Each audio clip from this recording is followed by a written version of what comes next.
My niece's voice trembled through the phone. "Uncle, Mommy won't let Daddy out of the bathroom.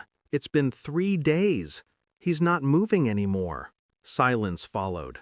Only the sound of her breathing, uneven, frightened. I was already driving before I realized I'd grabbed my keys. The house looked smaller than I remembered. Too quiet. Curtains drawn tight, no lights on. When I knocked, my sister's voice came muffled through the door, steady, rehearsed. "Go home. It's not a good time." Then I heard it, faint, deliberate thuds from below the floorboards. 3. Pause. 3 again. A code. He was alive. I pushed the door open.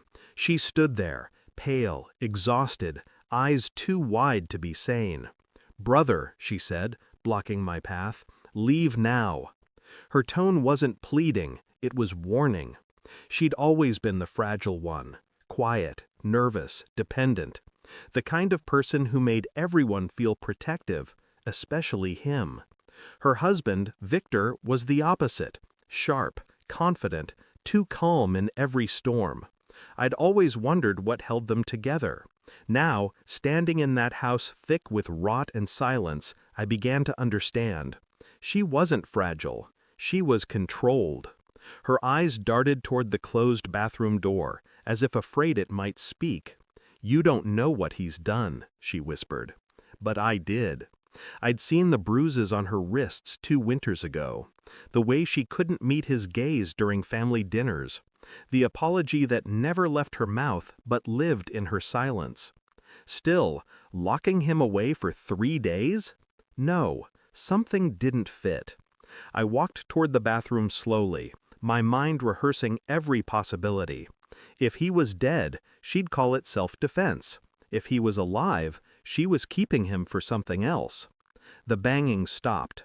Only the sound of dripping, water, or something heavier. When I turned the handle, she lunged forward, grabbing my arm. "You don't understand," she hissed. "He'll twist everything. He always does." Her nails dug into my skin. There was madness in her grip, but not without reason. I eased her back. "Move!" She didn't.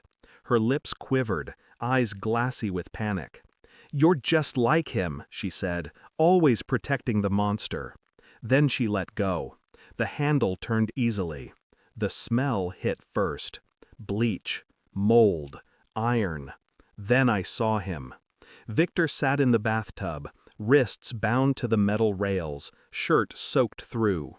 His head tilted forward, breath shallow, barely alive. Beside him, her journal. Pages filled with shaky handwriting. Lines and lines of accusations, affairs, lies, hidden bank accounts, a secret phone, and recordings. His voice on every one, her voice begging, his laughter afterward. She hadn't gone mad overnight. She'd been building toward this moment for years. When she walked in behind me, she looked calm. "Now you see," she said quietly, "he doesn't get to control the story anymore." Victor lifted his head weakly. "Brother, please." I looked at both of them. The abuser, broken. The victim, finally steady. Justice wasn't clean. It never is. I called the police. She didn't protest. She just sat on the floor, arms around her knees, rocking slightly. When the officers arrived, she turned to me once. "You'll tell them what he did?" I didn't answer. Because I wouldn't. I wasn't her savior. They dragged Victor out first. He didn't fight, just stared at her with the same arrogance that had once ruled every room he entered. Then they led her away, her face calm, eyes empty. As the sirens faded, I stood alone in that bathroom. The journal lay open on the tile, one final page torn out. I found it in the sink, my name written in her hand. "You always protected him. You never saw me." That night I couldn't sleep. The walls echoed with the memory of her voice, small, broken, resolute. I poured a drink and stared at my reflection. We were raised to believe silence was mercy. That family secret stayed buried because truth destroyed more than it healed. Maybe she just wanted someone to see her before she disappeared completely. Maybe I should have looked sooner. They'll say she snapped. They'll call her unstable, dangerous. But I saw what was down there, and for the first time, I understood what survival looks like when love becomes a weapon. She didn't lose herself.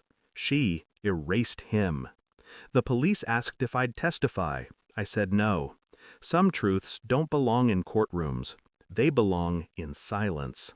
What I saw in that bathroom wasn't madness. It was freedom wearing a human face. Thanks for watching. Don't forget to like, share, and comment. Subscribe now to Cheating Stories Insight World for more amazing stories.